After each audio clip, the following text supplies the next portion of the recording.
ஏழாவது முறையா மாண்புமிகு முதலமைச்சர் அவர்களை நான் வாழ்த்த கடமைப்பட்டிருக்கேன். ஏன்னா ஒருவரை முதலமைச்சர் வாழ்த்தும் போதும் இடையில உறுப்பினர்கள் குறுக்கிடுவதும் நான் உட்கார்றதும் இப்ப இது 7வது முறை. 8வது முறை நம்ம உறுப்பினர்கள் எல்லாம் கமெண்ட் அடிக்கிறாங்க. முதலில் இந்த தனது பிறந்த நாளை கொண்டாடும் மாண்புமிகு தமிழ்நாடு முதலமைச்சர் அவர்களுக்கு எனது உளமார்ந்த பிறந்தநாள் நல்வாழ்த்துக்களை தெரிவித்துக் கொள்கிறேன். காமராஜ் அவர்கள் பேசலாம். மாண்புமிகு பேரவைத் தலைவர் அவர்களே, முதலில் இன்று தனது பிறந்த நாளை கொண்டாடும் மாண்புமிகு தமிழ்நாடு முதலமைச்சர் அவர்களுக்கு எனது உளமார்ந்த உங்களுடைய கட்சியினுடைய உறுப்பினர் பேச இருக்காங்க. அவங்க பேசும்போது பேச நீங்க உட்காருங்க, தயவு செய்து உட்காருங்க. மாண்புமிகு பேரவைத் தலைவர் அவர்களே, பேசுறீங்களா? முதலில் அமைச்சர் பேச முதலில் இன்று தனது பிறந்த நாளை கொண்டாடும் மாண்புமிகு தமிழ்நாடு முதலமைச்சர் அவர்களுக்கு எனது உளமார்ந்த பிறந்த நாள் வாழ்த்துக்களை தெரிவித்துக் கொள்கிறேன். உட்காருங்க. காமராஜ் மாண்புமிகு பேரவைத் தலைவர் 6வது முறை நீங்க தான் பேச போறீங்க. உங்களுக்கு வாய்ப்பு நீங்க பேசுவது 6வது முறை பட்டியலில் உங்க பேர் இருக்கு, பேச போறீங்க. உட்காருங்க, தயவு செய்து உட்காருங்க.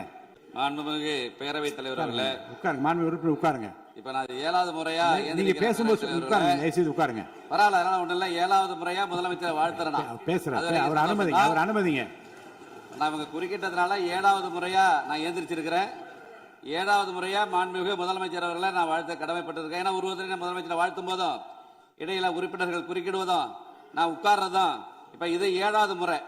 மாண்புமிகு பேரவைத் தலைவர்களே, நீங்கள் ஒரு உறுப்பினர் அழைக்கும் போது இன்னொரு உறுப்பினர் குறுக்கிட்டால் நாளைக்கு நானும் குறுக்கிடுகிற ஒரு வாய்ப்பு ஏற்படும். உறுப்பினர் காமராஜ் பேச அனுமதி அளித்து பேசுங்க. நீங்க என்ன பேச சொல்லிட்டாங்கன்னு.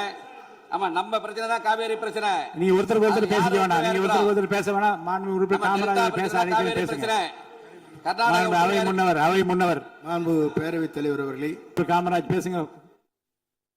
மாண்புமிகு பேரவைத் தலைவர்களே, 8வது முறை நம்ம உறுப்பினர்கள் எல்லாம் கமெண்ட் அடிக்கிறாங்க. முதலில் இந்த தனது பிறந்த நாளை கொண்டாடும் மாண்புமிகு தமிழ்நாடு முதலமைச்சர் அவர்களுக்கு எனது உளமார்ந்த பிறந்தநாள் நல்வாழ்த்துக்களை தெரிவித்துக் கொள்கிறேன். சமூக நீதி, கல்வி, தொழில் வளர்ச்சி, பெண்கள் முன்னேற்றம், இளைஞர் நலன், தமிழ்நாட்டின் ஒட்டுமொத்த வளர்ச்சிக்காக அவர் மேற்கொண்டு வரும் மக்கள் நல பணிகள் மேலும் சிறக்கவும், நல்ல உடல் நலத்துடனும் நீண்ட ஆயுளுடனும் மக்கள் பணியாற்றவும் இறைவனை பிரார்த்திக்கிறேன். நம்முடைய முதல்வர் அவர்களுக்கு ஆளுநர் உரை என்றாலே ஒரு பதற்றம் நம்மை பற்றி கொள்ளும். ஆனால் இந்த முறை அவை தொடங்கியவுடனே தமிழ்தாய் வாழ்த்து கம்பீரமாக ஒலித்தது. தேசிய கீதமும் பெருமையாக இசைத்தது. மேதகு ஆளுநர் அவர்களும் ரொம்பவே சந்தோஷமாக புன்னகையோடு தன் உரையை வாசித்து முடித்ததோடு இன்றைக்கு தமிழ்நாட்டில் ஒரு மாபெரும் சரித்திர புரட்சியை தன்னந்தனியே ஏற்படுத்தி உள்ளார் நமது மாண்புமிகு முதலமைச்சர் என புகழ்ந்திருக்கிறார்கள். இதைவிட இந்த அரசுக்கு வேற என்ன பெருமை வேண்டும்? மாண்புமிகு பேரவைத் தலைவர் அவர்களே, நமது முதலமைச்சர் நாற்காலியில் வந்து உட்கார்ந்தவுடனேயே அரசுக்கும் ஆளுநர் மாளிகைக்கும் நடுவில் இருந்த எல்லைக்கோடு அழிக்கப்பட்டு அது நட்பின் பாலமாக அமைந்துவிட்டது. இதோடு நிற்கவில்லை.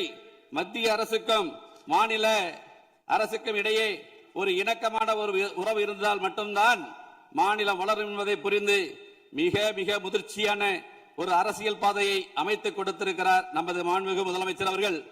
இதுதான் மற்ற தலைவர்களுக்கும் வழி நடத்த தெரிந்த நமது மாண்புமிகு முதலமைச்சர் அவர்களுக்கும் உள்ள வித்தியாசம் என்பதை இந்த அவையில் நான் தெரிவித்துக் கொள்ள கடமைப்பட்டிருக்கிறேன்.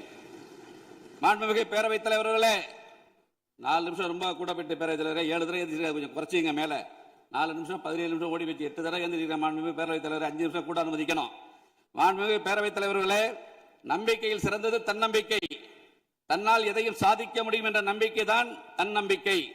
இந்த தன்னம்பிக்கையை தாரக மந்திரமாக கொண்டு தடைகளை தகர்த்தெறிந்து இந்த விசில் புரட்சி மூலம் தமிழ்நாட்டில் நல்லாட்சி அமைய வேண்டும், இந்தியாவிலேயே தமிழ்நாடு முதன்மை மாநிலமாக விளங்க வேண்டும் என்ற தமிழக மக்களின் எதிர்பார்ப்பை பூர்த்தி செய்ய தற்பொழுது பூர்வாங்க நடவடிக்கைகள் தொடங்கப்பட்டுள்ளது என்பதை மகிழ்வுடன் தெரிவித்துக் கொள்கிறேன்.